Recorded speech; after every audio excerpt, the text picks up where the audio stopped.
Hello, welcome back to my tiny world. എല്ലാവരും സുഖമായിരിക്കുന്നു എന്ന് വിശ്വസിക്കുന്നു. നമ്മൾ കേരളീയർക്ക് എപ്പോഴും പ്രിയപ്പെട്ട ഒരു ബ്രേക്ക്ഫാസ്റ്റ് റെസിപ്പിയാണ് പുട്ട്.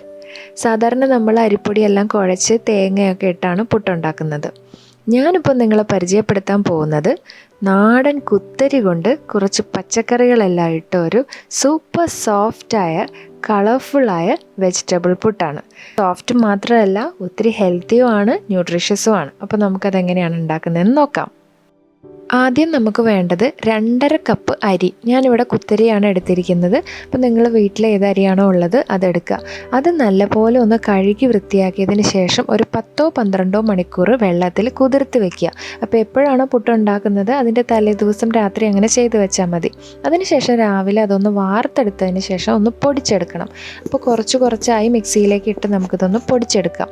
അപ്പോൾ പൊടിച്ച് കിട്ടുമ്പോൾ എങ്ങനെയാണെന്ന് പറഞ്ഞാൽ, നമ്മൾ സാധാരണ പുട്ട് പൊടി എങ്ങനെയാണോ കുഴച്ചെടുത്തതിന് ശേഷം ഉണ്ടാവുക അതുപോലെ ആയിരിക്കും നമ്മളിത് പൊടിച്ചെടുക്കുമ്പോൾ കിട്ടുക. അപ്പോൾ പൊടിക്കുമ്പോൾ ശ്രദ്ധിക്കേണ്ട ഒരു കാര്യം, വെള്ളം ചിലപ്പോൾ കുറച്ചായിട്ടൊന്ന് ചേർത്ത് കൊടുക്കേണ്ടി വരും.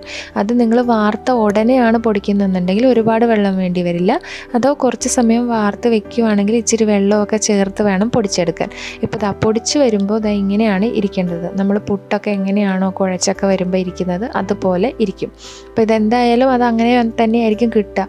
ഒത്തിരി ഡ്രൈ ആയിട്ട് വരുന്നതായി തോന്നുകയാണെങ്കിൽ മാത്രം നിങ്ങൾ കുറച്ച് വെള്ളം ചേർത്ത് ഒന്ന് പൊടിച്ചെടുക്കുക. അപ്പം ഞാനിതൊരു പാത്രത്തിലേക്ക് മാറ്റുവാണ്. നമുക്ക് ബാക്കി അരിയും കൂടി ഒന്ന് പൊടിച്ചെടുക്കണമല്ലോ.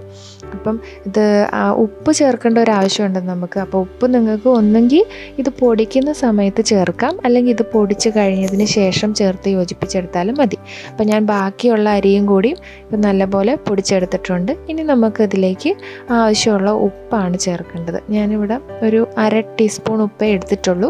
പിന്നെ ഉപ്പ് ഒത്തിരി കൂടിപ്പോയാലും പ്രശ്നമാണല്ലോ. അപ്പോൾ ഉപ്പ് ഒന്ന് ചേർത്ത് നല്ലപോലെ ഒന്ന് യോജിപ്പിച്ചെടുക്കണം. ഇപ്പോൾ 2.5 കപ്പ് അരി എടുത്തിരിക്കുന്നത് ഒരു 4 പേർക്ക്, മുതിർന്ന ഒരു 4 പേർക്ക് സെർവ് ചെയ്യാൻ പാകത്തിനാണ്. അപ്പോൾ നിങ്ങൾ വീട്ടിൽ എങ്ങനെയാണോ എത്ര അളവിനാണോ എടുക്കേണ്ടത് അതനുസരിച്ച് അഡ്ജസ്റ്റ് ചെയ്യാം. അപ്പോൾ ഉപ്പൊന്ന് നല്ലപോലെ എല്ലായിടത്തും എത്തുന്ന മാതിരി ഒന്ന് നല്ലപോലെ ഞെരടി ഇളക്കി യോജിപ്പിച്ച് കൊടുക്കുക. പൊടിക്കുമ്പോൾ ചേർക്കുകയാണെങ്കിലും കുഴപ്പമില്ല. അപ്പോൾ ഉപ്പ് നല്ലപോലെ ഒന്ന് യോജിപ്പിച്ചെടുത്തിട്ടുണ്ട്. അതിനുശേഷം നമുക്ക് നമ്മുടെ സ്പെഷ്യൽ ഇൻഗ്രീഡിയൻസ് ഒക്കെ ഒന്ന് ചേർക്കണം.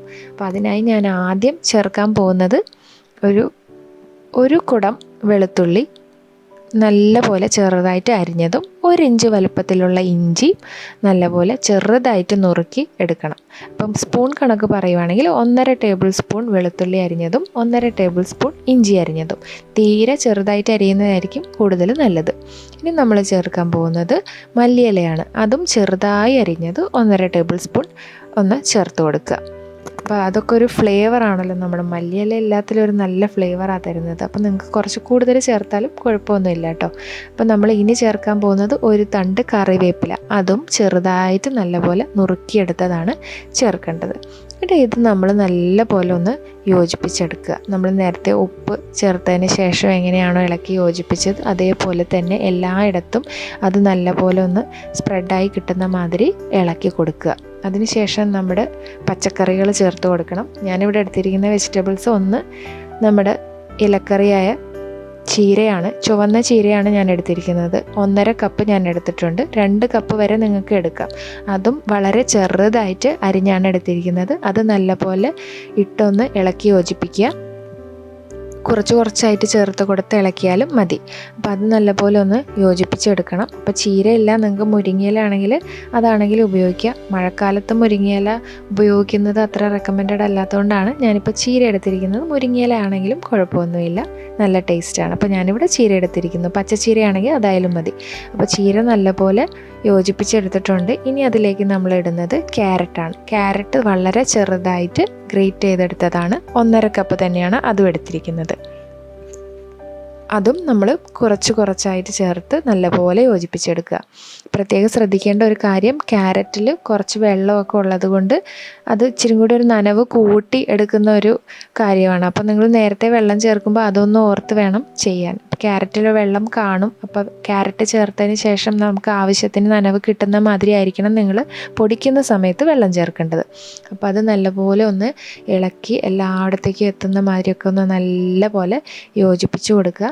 പിന്നെ നമുക്ക് അവസാനമായി ചേർക്കേണ്ടത് നമ്മുടെ പുട്ടിൻ്റെ ഒരു പ്രധാന ഇൻഗ്രീഡിയൻ്റ് ആയിട്ടുള്ള തേങ്ങയാണ്.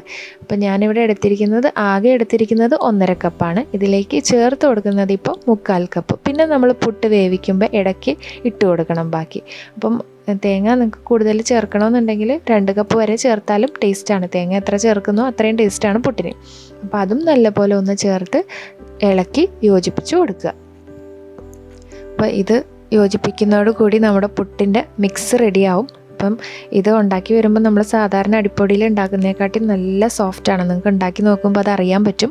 അപ്പോൾ നമ്മുടെ മിക്സ് ഇവിടെ റെഡി ആയിട്ടുണ്ട്. ഒരു 5 മിനിറ്റെങ്കിലും നിങ്ങളൊന്ന് വെയിറ്റ് ചെയ്യുക കേട്ടോ. അതായിരിക്കും കൂടുതൽ ടേസ്റ്റ് കിട്ടാം.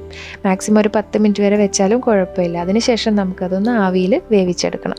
അപ്പം നമ്മുടെ പുട്ടുകുറ്റിയിൽ നമ്മളൊക്കെ എല്ലാവർക്കും പരിചയമുള്ള പുട്ടുകുറ്റിയിൽ ഞാനിപ്പം ആ പുട്ടിൻ്റെ മിക്സും തേങ്ങയും ഒക്കെ ഇട്ട് കൊടുക്കുകയാണ്. ആദ്യം ഞാൻ കുറച്ച് തേങ്ങ ഇട്ടു. അതിലേക്ക് നമ്മുടെ മിക്സ് ഒരു പകുതിയോളം ഇട്ട് കൊടുക്കുക. നമ്മുടെ ആ കുറ്റിയുടെ പകുതിയോളം ഇട്ട് കൊടുക്കുക. അതിനുശേഷം നമുക്ക് കുറച്ച് തേങ്ങ കൂടി ചേർത്ത് കൊടുക്കുക. പിന്നെ അതിനുശേഷം വീണ്ടും നമ്മൾ അടുത്ത ബാക്കിയുള്ള ആ ഒരു സ്പേസും കൂടി പുട്ടുപൊടിയിട്ട് നല്ലപോലെ നിറയ്ക്കുക.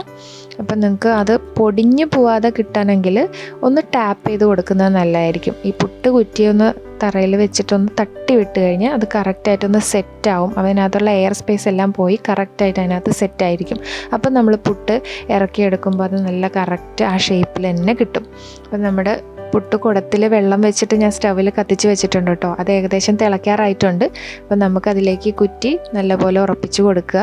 അതിൻ്റെ അടപ്പ് വെച്ച് മൂടി നമുക്ക് ആവി കയറ്റി കൊടുക്കാം. അപ്പോൾ ആവി വരുന്നതാണല്ലോ പുട്ടിൻ്റെ പാകം അറിയുന്ന ആ ഒരു സമയം. അപ്പോൾ നമ്മുടെ പുട്ടിൻ്റെ ആവി ഇവിടെ വന്നുകൊണ്ടിരിക്കുകയാണ്. ഏകദേശം ഒരു 1 മിനിറ്റ് കഴിയുമ്പോഴത്തേനും ആവി വരാൻ തുടങ്ങും.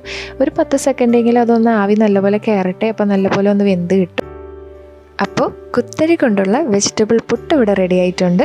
കാണുമ്പോൾ തന്നെ നിങ്ങൾക്കറിയാം ഇത് ഒരുപാട് കളർഫുള്ളാണ്. ഒത്തിരി പച്ചക്കറികളൊക്കെ ഉള്ളതുകൊണ്ട് നല്ല ഹെൽത്തിയുമാണ്, നല്ല സോഫ്റ്റുമാണ്. അപ്പോൾ നിങ്ങൾക്ക് എല്ലാവർക്കും ഇഷ്ടപ്പെട്ടെന്ന് വിശ്വസിക്കുന്നു. നിങ്ങളുടെ അഭിപ്രായങ്ങളെല്ലാം ഒരുപാട് വിലപ്പെട്ടതാണ്. അഭിപ്രായങ്ങളെല്ലാം നിങ്ങൾക്ക് കമൻറ്റ് ബോക്സിൽ പോസ്റ്റ് ചെയ്യാം. അതുപോലെ തന്നെ ചാനൽ സബ്സ്ക്രൈബ് ചെയ്യാത്തവർ പ്ലീസ് സബ്സ്ക്രൈബ് ചെയ്യൂ. നോട്ടിഫൈഡ് ആകാൻ ബെല്ലൈക്കണിൽ ഓൾ എന്ന ഓപ്ഷൻ ക്ലിക്ക് ചെയ്യൂ. അപ്പം വീണ്ടും പുതിയ അറിവുകൾക്കായി കാണുന്നത് വരെ സ്റ്റേ ഹെൽത്തി.